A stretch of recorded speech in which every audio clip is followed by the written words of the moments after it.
Welcome to the Poti Academy. In today's video, we will start with the Class 8 Science second chapter, that is Microorganisms, Friend and Foe. So what are microorganisms?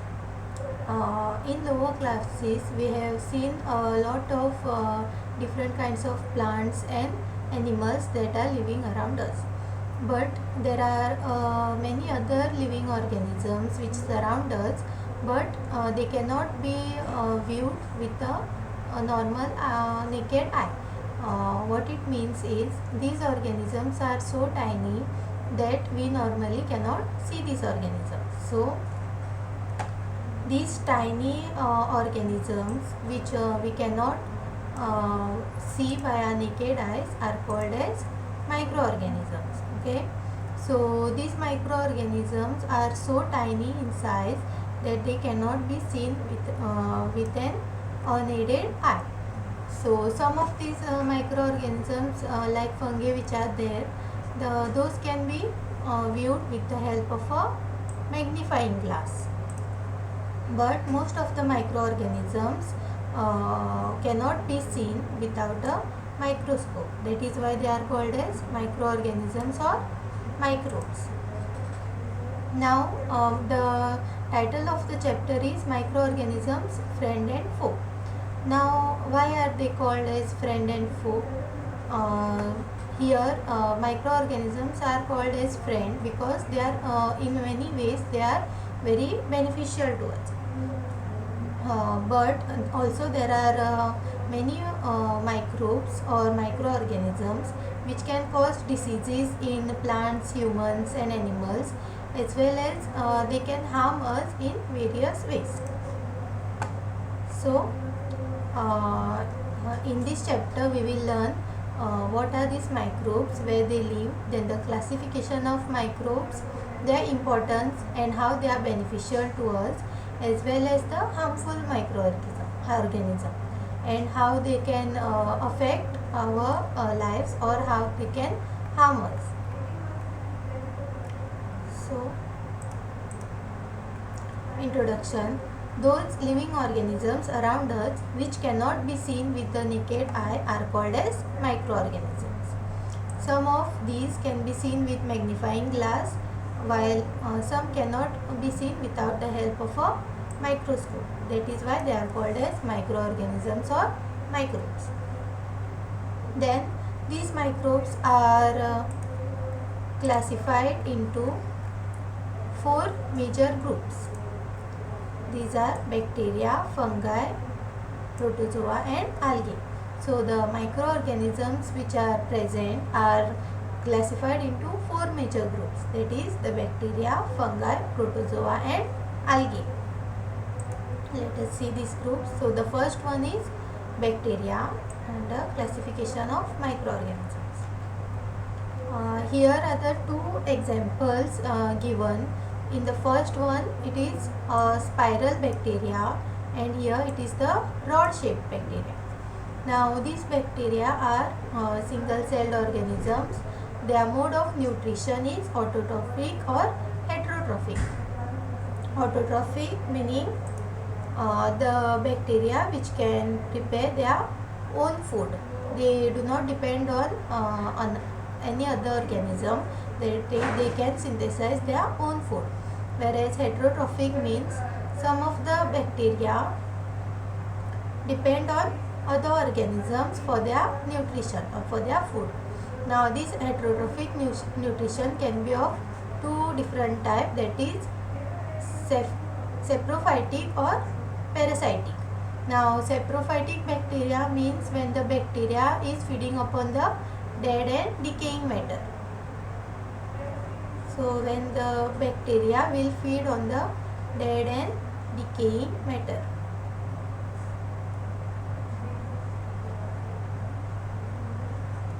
And parasitic bacteria means when the bacteria depends on a host organism. So when the bacteria depends on the host organisms for its nutrition. Then the size of bacteria can range from 0.2 to 100 microns. Now these are very tiny organisms and their size ranges from 0.2 to 100 microns. That is, here you can see 1 micron is equal to 100 millimeter. Then these are found in wide range of habitats ranging from glaciers to deserts and hot springs. Now there are many different kinds of bacteria, and these range from very cold climates. So glaciers, we know that the temperature there is very cold, and whereas they can also survive in the deserts and hot spring where the temperature is very high. So these bacteria can survive in a wide range of habitats. Then their mode of reproduction is binary fission. So they reproduce by binary fission, and an example of a bacteria is the curd bacteria. Now curd bacteria is the common name, whereas its scientific name is the lactobacillus. Okay, the curd bacteria is called as the lactobacillus. The second major group is the fungi. Now these microorganisms are multicellular heterotrophic organisms. So these are multicellular. Here we have seen the single celled organisms, means there will be only a single cell which will do all the function, whereas here these organisms will have many cells. Okay, as we can see here, these are made up of many different cells. So they are multicellular. Then they are heterotrophic organisms. That is, they depend on other organisms for their nutrition, and they are heterotrophic and saprophytes. So these fungi usually feed on the decaying matter. So they will feed on the dead and decaying matter.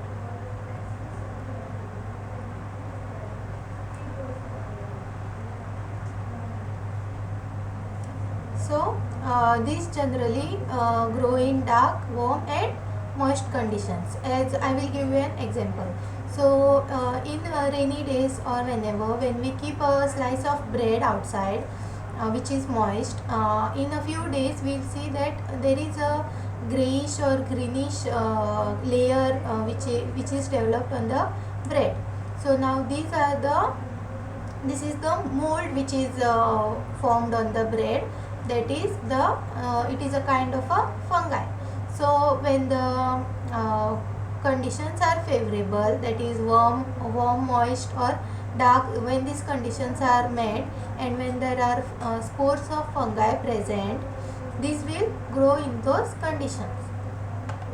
So they generally grow in dark, warm and moist conditions. These are the favorable conditions for the growth of a fungi. These lack chlorophyll and are generally found in colonies. So these fungi will not have the presence of chlorophyll, and these are generally found in colonies. Now what it means is that here you can see these are present together. These microorganisms will form a colony, and they will inhabit a place together. Then example is a mold, as I have said, then yeast, mushroom, penicillium and aspergillus. As here we can see, this is a penicillium and aspergillus, whereas this is the bread mold which is formed on the bread.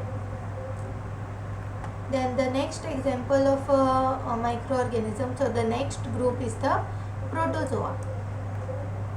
Here we can see the examples amoeba and paramecium. So amoeba and paramecium are the examples of protozoa.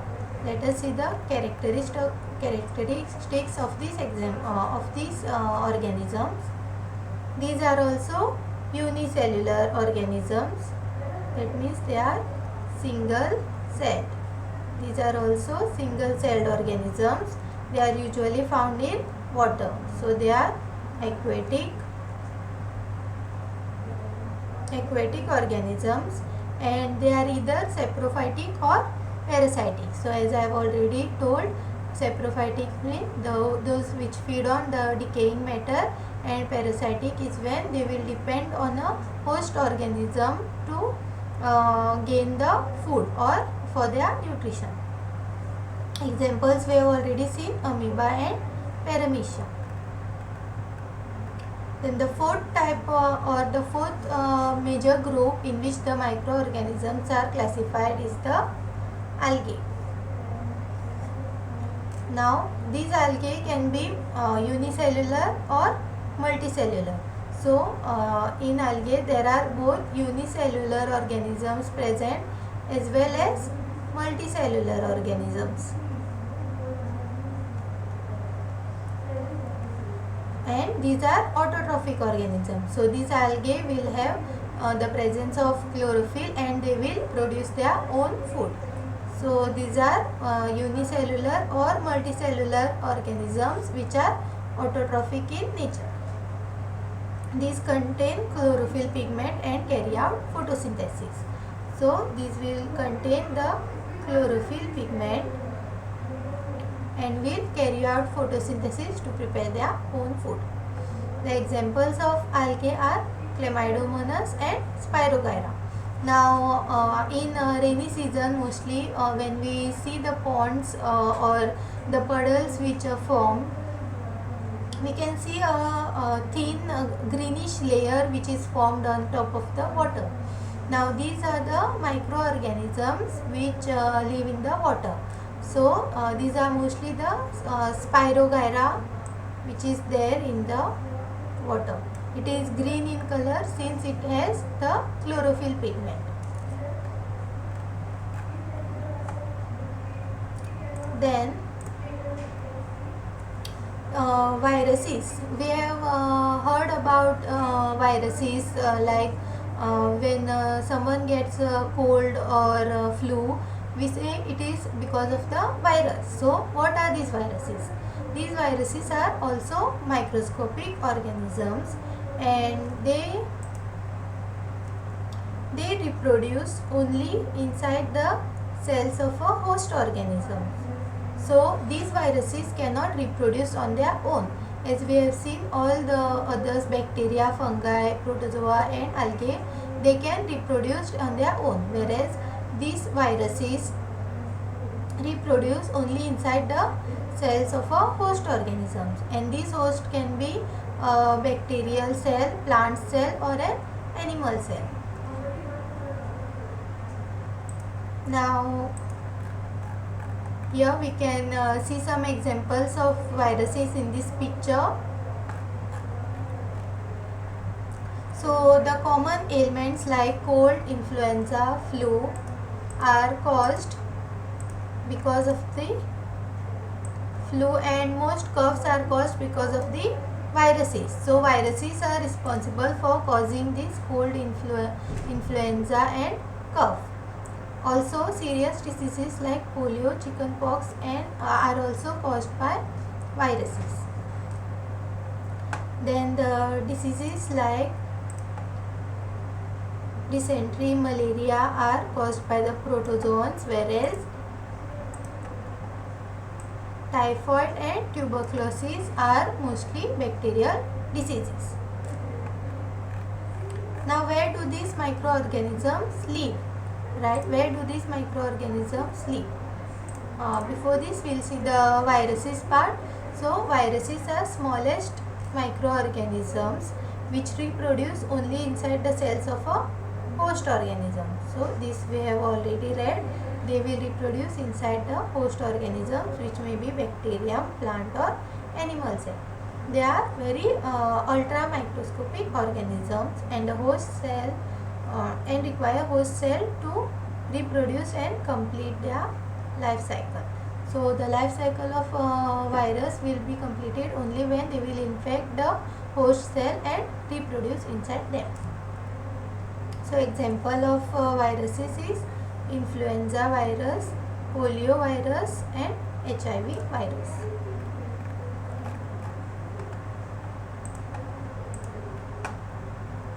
So where do these microorganisms live? Now, as we have seen, already seen, the microorganisms can be single cell like bacteria, algae or protozoa, or they can be multicellular such as algae or fungi. Then they can survive under all kinds of temperature or the environment, ranging from ice cold climate to hot springs. As we have already seen, their habitat range from cold glaciers to hot springs or deserts. Then these can be found inside the bodies of animals including humans. So these microorganisms are basically present everywhere and on every surface. They are even present inside the organisms and even inside humans. So they are found inside the bodies of animals including humans. So then microorganisms grow on other organisms while others exist freely. Now these microorganisms can grow on other organisms. What this means is they can grow as parasites, that is they will have other organisms and as their host, and they will grow on those organisms and take all the nutrients that they require. As well and some of these microorganisms also exist freely, so they can survive on their own. Then microorganisms like amoeba can live alone, while fungi and bacteria form colonies. So as I have already said, some microorganisms are solitary in nature, whereas some microorganisms will form colonies and live together. So this is all that we will see in this video. We will cover the next part in the second video of this chapter. Thank you for watching my video. Please like, share and subscribe to Bodhi Academy.